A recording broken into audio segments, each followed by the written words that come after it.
So congratulations on the Big Bend. First off, tell me a little bit about your decision-making process. I'm sure you have a lot of options in terms of what projects you work on. What Hmm. was it about this film that made you want to do it? Well, I feel like I love doing ultra low budget movies. I mean, I like doing non low budget movies too. But I come from the theater, so the sort of ensemble part of it and the working together, the nature of communication and collaboration can be different on them. Yep, but also you have to be really protective of your time to make sure you have people who know what they're doing. So when I read the script, and it was very nice that Brett says he thought of me first because Ozark was kind of in, it was after the first season in full swing. And I appreciate it was the first time playing a dad.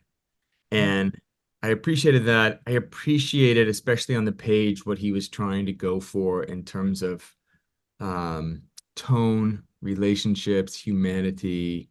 And also, there's a bunch of different elements in it, which I hadn't seen concocted into one form before. It's funny. There's a genre of what is happening mystical. And until I'd gone to the big band, I didn't truly appreciate.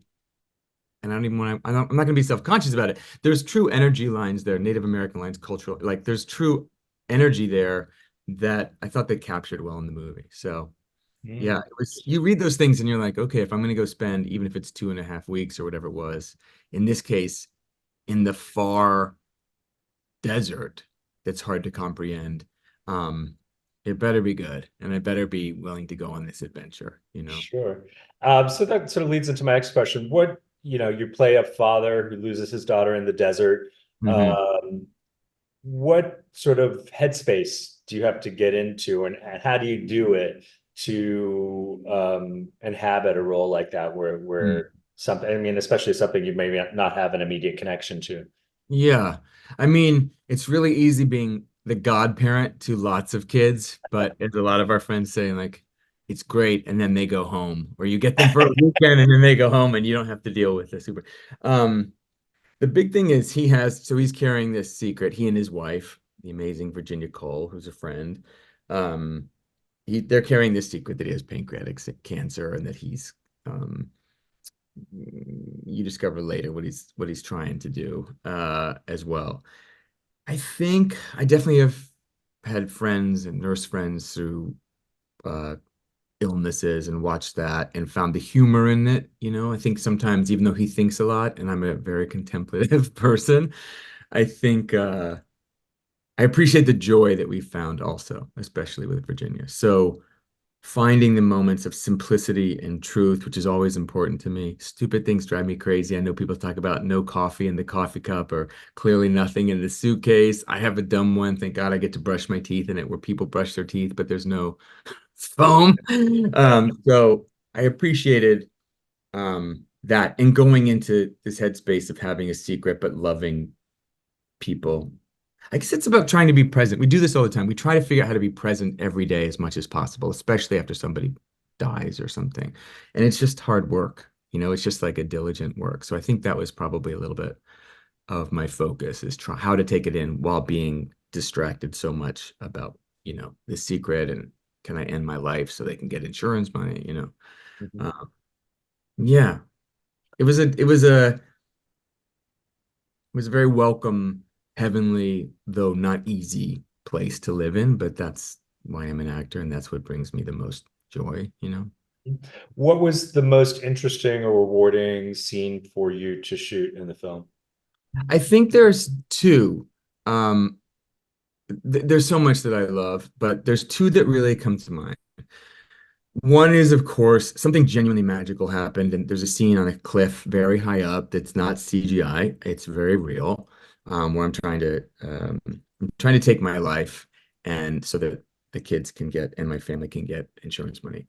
You don't quite know that. You may have clocked it earlier, but so that scene was about 7 days into the shoot. It was a really tough shoot. The elements are very serious in the middle of the summer, and I can give you a whole bunch of things that happened.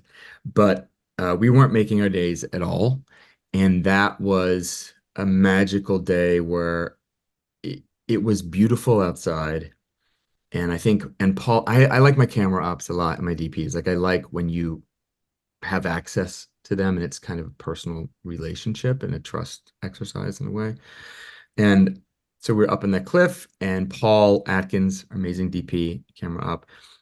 We just said, okay, here's some, how far can I go for you visually? And he's like, I'm just going to follow you. And here's a couple things. And let's just see where we go. And I think we did 2 takes. And it was just like a magical synergy. And that's also why you do these movies. So you get to have this moment up on a cliff in the middle of nothing, contemplating your life. And, that's why you do these movies and That's these what it's moments. about. Yeah. And the Uh, other thing I liked just is there's a small little snippet with Virginia and I on the hill, silent, a lot of love, weighing what is before them. And that came about because we lost a scene and we were pivoting and the sun was setting and it was beautiful. And you say like, well, let's go get something. Who knows if we need it? And so we went up on this hill and Virginia and I both come from the theater and we just said, okay, let's think about this. And then we went right in because we were losing the light. And I look at that scene and it's so calm and full and such a shared moment that for me anyway speaks a lot that I don't have any judgment of myself and upset about things that we all tunnel vision that we see when we watch ourselves on screen. Those two are the most special, I think. mm. What's a memory that you may have answered this already, but a memory that you would take away from, it could be something off camera that you'll take away from this experience. I mean, we tell these war stories about when you're working anywhere, when you're working in the elements like this, and when you're working at this budget, right? And so I don't want to minimize them, but I'll tell you right now, like uh when you're that far out, you fly into El Paso, you drive 3.5 hours to Marfa, cool town, then you drive another 2 hours. It's just a 2-lane road, it's all of the things and it's hard to imagine. Um, and it's 122 degrees.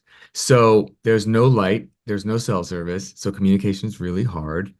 And when it rains, it floods, and then the ground is so muddy, you can't drive on it.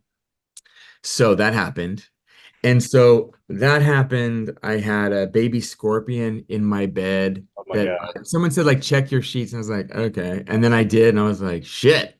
And then you don't want to leave your light on outside because it gathers so many bugs that then when you open the door to go anything, the youngest girl, Delilah, passed out from heat exhaustion in my arms. And Delilah and Zoe are Brett Wagner's actual daughters. Oh my God. Um, and they had to rush her to this hospital, and she was fine. Oh. There's just a million stories like that in the perfect script. The And scorpion in the sheets is pretty good. I mean, you think, I mean, on Ozark at the end there, I remember there was another moment on Ozark in the last scene when I get killed and they're dragging me in the river, before he punctures my lungs. And losing the light also last scene of this amazing 2-year process and trying to keep my eye open because you're dead while the river is and there's a part where you're like, this is hilarious. I have one in Sugar that I'm in right now. um Amy Ryan is a longtime good friend and there's a scene coming I up. just sat down with her. Yeah, she's the Yeah, best. she was very good in that. I Uh, was in I got that conference call on Monday when she got offered that part. We're like, okay, let's talk about how we're going to handle the week together. wow. Wow. Thanks for watching the You Interview channel. With over 3,000 original celebrity videos, we have one of the largest collections of celebrity interviews anywhere. So remember to like and comment on our videos and subscribe to the channel. If you want to get more involved, you can become a member of the channel. Membership has its perks. You can see exclusive celebrity videos and get the opportunity to ask our celebrity guests questions. We can't wait to hear from you.